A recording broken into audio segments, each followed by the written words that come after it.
from Kentucky. You know, there was an old-fashioned conservative principle that believed that less taxes were better than more taxes, that if you tax something, you got less of it, so that if you place a new tax on trade, you'll get less trade. There was also this idea that you didn't do taxation without representation. That idea goes not only back to our American Revolution, it goes back to the English Civil War as well. It goes back to probably Magna Carta. I mean, for hundreds of years, the English were arguing of the supremacy of Parliament, that Parliament would be able to have the power over the king. So when we were leading up to the Revolution, the cry from James Otis was, taxation without representation is tyranny. This was the words of James Otis, but they still ring true today. It should not come as a surprise that a country founded on a tax revolt, one person is not allowed to raise taxes. Our founding fathers saw this and said, no, we want to make sure that the authority of taxation begins not only in Congress, that it actually originates in the House, the body closest to the people. Our Constitution forbids taxes from being enacted without the approval of Congress. And yet here we are. An emergency has been declared, as the senator from Virginia remarked, everywhere. There's an emergency everywhere. Sounds like an emergency everywhere is really an emergency nowhere. But despite the constitutional restraints or constraints on executive power, Americans have now been ordered to pay higher taxes in the form of tariffs, but without the consent of Congress. The tariffs we discuss today are global tariffs. Just about every country in the world is subjected to at least a 10% tariff, to say nothing of the dozens of countries whose imports will be taxed at a much higher rate. Congress didn't debate these tariffs. Congress didn't vote to enact these tariffs. The tariffs are simply imposed by presidential fiat, by proclamation. Government by one person assumes all power by asserting a so-called emergency is the antithesis of constitutional government. It was Montesquieu that our founding fathers looked to in setting up the separation of powers. And Montesquieu said that when you unite the power, the legislative power with the executive power in the body of one person, that no liberty can exist.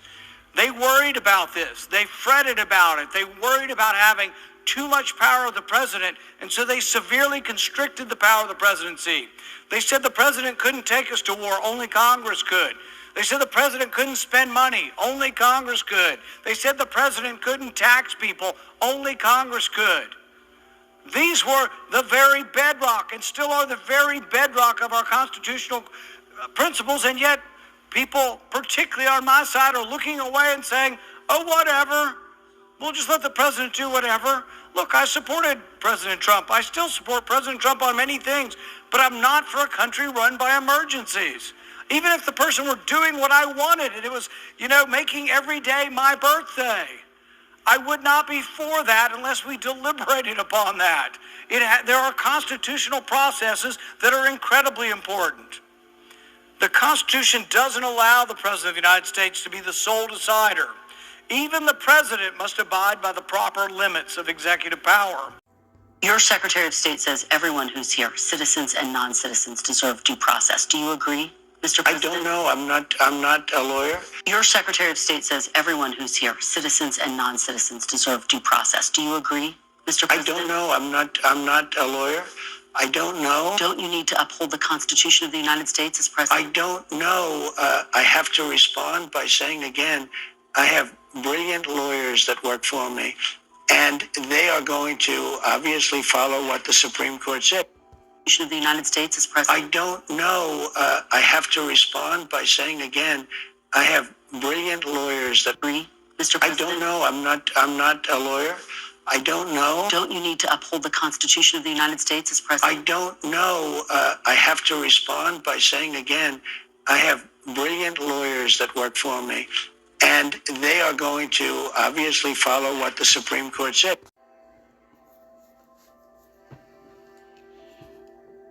Shalom, Akim, Shalom, Shalom. This is your brother Zakaria Allah, branched out here in Williamsport, Pennsylvania. doing one more lesson, you know what I'm saying, before I before I close it up for the night. And I was just looking at these two clips, and it's so amazing, just to see that all these things we've been prophesying, all these things we've been speaking about, to see that it's coming to truth, it's coming to fruition, it's such a wonderful thing to see the fall of our enemies like this. Literally, Egyptian is about to rise against Egyptian, man. It's crazy. Let's get that real quick. This is going to be a very quick lesson. I just want to touch on this before I close it for the night.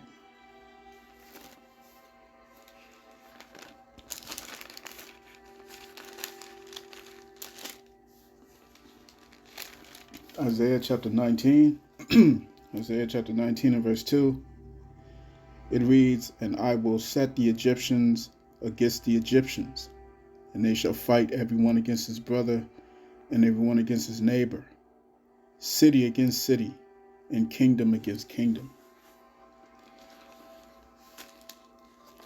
So I want to give double honors unto the apostles and the elders of Great Millstone. Before I do that, Salakia, I want to say, call hello, Yahawah Bahashem Yahawashi. All right, double honors to the apostles and the elders of Great Millstone. Peace and blessings to the hopeful elect. Again, like, it just feels surreal sometimes when you sit back and you meditate on the things that's happening, the things that you see, and just to realize that we really at the end of this. We literally at the end of this thing, man. Like, Esau's rulership is out of here, man. It's over. We finna rule. You see what I'm saying? We finna rule. We about to be up out of here. We're about to be up out of this hell. Finally free. To see that these devils can't agree no more. You know what I'm saying? This is 2 Ezra chapter 6 and verse 9. It says, "For Esau is the end of the world, and Jacob is the beginning of it that followeth." You see what I'm saying? These guys, they're divided. You know what I'm saying? This whole MAGA movement thing, that's split down the middle. Now they're fighting against each other. Because your boy Trump, you see what I'm saying? Just like we the prophets said, we the prophets told you, all right, that he was going to show his true colors, man. And you was going to find out who he really works for all this time. You see what I'm saying? All these jokers who saw him as some sort of Messiah, all that's going to change.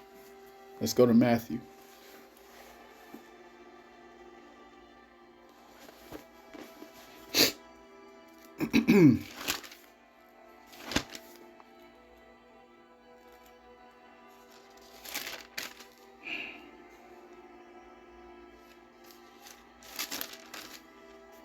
This is Matthew chapter 12, verse 25.